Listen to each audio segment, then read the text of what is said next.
Hello दोस्तों, आप कैसे हैं। मैं आशा करता हूं कि आप अच्छे होंगे।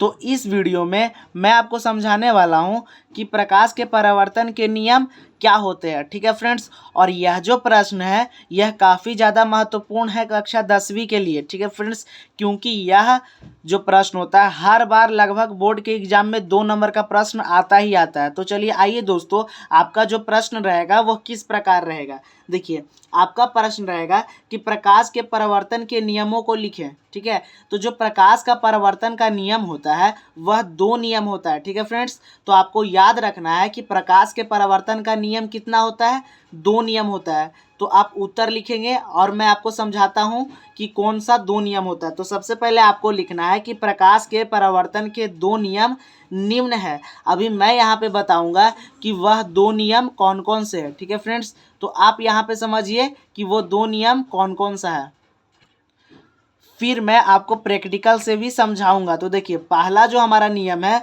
वह है आपतित किरण, परावर्तित किरण तथा आपतन बिंदु पर डाला गया अभिलंब तीनों एक ही तल में होते हैं। यह हमारा पहला नियम है। अब दूसरा नियम क्या है, इसको समझिए। दूसरा नियम क्या है, आपतन कोण परावर्तन कोण के हमेशा बराबर होता है, अर्थात एंगल आई बराबर एंगल आर। मैं इन दोनों नियम को फिर से पढ़ता हूँ और फिर मैं आपको प्रैक्टिकल से समझाता हूँ। तो देखिए, जो पहला नियम है वह क्या है हमारा, पहला नियम बोलता है कि आपतित किरण, परावर्तित किरण तथा आपतन बिंदु पर डाला गया अभिलंब तीनों एक ही तल में होते हैं। और दूसरा नियम है जो बोल रहा है कि आपतन कोण परावर्तन कोण के हमेशा बराबर होता है, अर्थात एंगल आई बराबर एंगल आर। ये दोनों क्या है कि हमारा प्रकाश के परावर्तन के नियम है। ठीक है फ्रेंड्स, अब मैं इसको बहुत अच्छे से समझाता हूँ। ठीक है, एक एक करके। तो देखिए, पहला नियम मैं क्या लिखा हूँ, आपतित किरण, परावर्तित किरण तथा आपतन बिंदु पर डाला गया अभिलंब तीनों एक ही तल में होते हैं।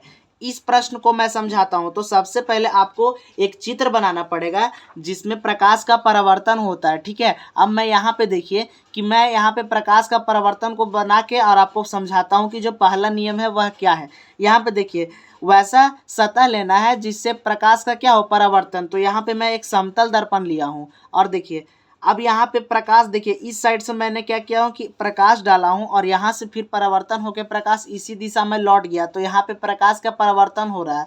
तो देखिए, यहाँ पे जो समतल दर्पण का फेस के तरफ जो प्रकाश आएगा उसको आपतित किरण कहते हैं।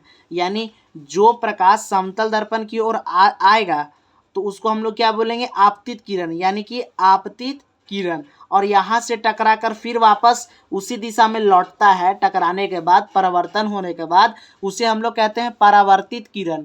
ठीक है फ्रेंड्स, यहाँ आप समझ गए होंगे। तो जो आपतित किरण और परावर्तित किरण, उसके बाद देखिए, जो आपतित किरण है और परावर्तित किरण दोनों एक जगह से क्या हो रही है, यहाँ पे आने के बाद यहाँ मुड़ रही है। तो जहाँ पे मुड़ रही है वो कोना जो होता है उसको एक बिंदु मान लीजिए। ठीक है, तो उसी बिंदु को हम लोग आपतन बिंदु कहते हैं। तो और ये आपतन बिंदु पर क्या करना है कि अभिलंब डालना है। देखिए, ये क्या है हमारा अभिलंब। तो अभिलंब क्या होता है, यानी देखिए, आपतन बिंदु पर ना एक ऐसा रेखा खींच दीजिए कि जो 90 डिग्री पर हो, उसी को हम लोग बोलते हैं अभिलंब, यानी लंबवत एक रेखा खींचना है। तो यहाँ आपतन जो बिंदु है यहाँ पे, इस पे क्या किया हूँ कि मैं एक अभिलंब रेखा खींच दिया हूँ। तब यहाँ पे क्या कह रहा है कि पहला कि आपतित किरण, परावर्तित किरण तथा देखिए, ये जो आपतन बिंदु है ना, इस पे डाला गया लंब, यह तीनों यानी कि ये और क्या, यह तीनों ना एक ही तल में स्थित होते हैं। यानी देखिए, यहाँ पे जो सतह है वह एक ही सतह है समतल दर्पण का, जिसमें क्या है, स्थित होता है। ठीक है, जो कि हमारा यहाँ पे बोल रहा है कि आपतित किरण, परावर्तित किरण तथा आपतन बिंदु पर डाला गया अभिलंब तीनों एक ही तल में होते हैं। यह वाला मैं समझा दिया हूँ। अब दूसरा नियम क्या है वह समझिए। आपतन कोण परावर्तन कोण के हमेशा बराबर होता है, अर्थात एंगल आई बराबर आर। तो यह वाला जो नियम है सेकेंड नंबर, इसको अब मैं समझाता हूँ। तो सबसे पहले आपको समझना पड़ेगा कि आपतन कोण और परावर्तन कोण क्या होता है। तब देखिए यहाँ पे यहाँ पे देखिए कि आपतित किरण और परावर्तित किरण के बीच में एक बड़ा सा कोण बनेगा। ठीक है, तो यह जो कोण होता है इसको अभिलंब दो बराबर भागों में बांटता है।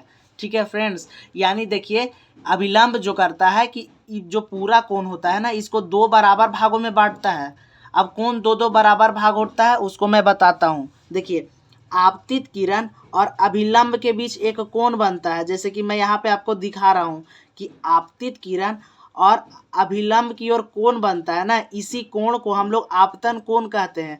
देखिए, और इस कोण को ना हम लोग आई से दर्शाते हैं, और इस कोण को आई से दर्शाते हैं इसलिए क्या बोलते हैं, आपतन कोण। याद रखना है कि आपतित किरण, यहाँ पे देखिए आपतित किरण और अभिलंब के बीच में जो कोण बनता है उसको आई से दर्शाते हैं, और इस कोण का नाम क्या होता है, आपतन कोण। ठीक है, अब इस साइड में देखिए परावर्तित किरण और इस साइड अभिलंब, इस साइड वाला कोण, परावर्तित किरण और अभिलंब की ओर जो कोण बनता है बीच में, उस कोण को हम लोग परावर्तन कोण कहते हैं। ठीक है, और इसे आर से क्या करते हैं, दर्शाते हैं। जैसे कि आर से परावर्तन कोण को क्या करते हैं कि दर्शाते हैं।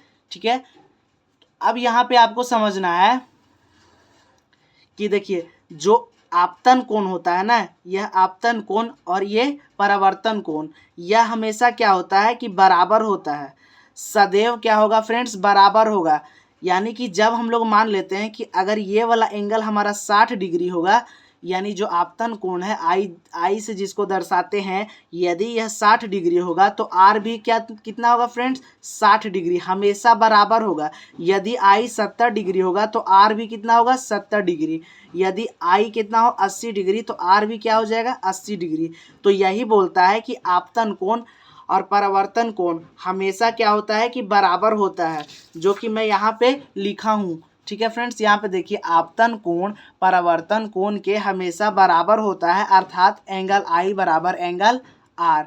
तो आई होप दोस्तों कि आपको प्रकाश के परावर्तन के नियम समझ में आ गए होंगे। तो फिर मिलते हैं दोस्तों एक नए वीडियो के साथ, तब तक के लिए जय हिंद। यदि आपको वीडियो पसंद आ गया होगा तो चैनल को सब्सक्राइब और वीडियो को लाइक ज़रूर करें। और आपको मैं बता दूं कि जब आप नियम लिखिएगा तो सिर्फ आपको देखिए कैसे लिखना है। यहाँ पे लिखना प्रकाश के परावर्तन के दो नियम निम्न है और इन दोनों नियमों को लिख देना है। आपको यह चित्र बनाने का ज़रूरत नहीं है। यदि आप बनाना चाहते हैं तो इसे बना भी सकते हैं।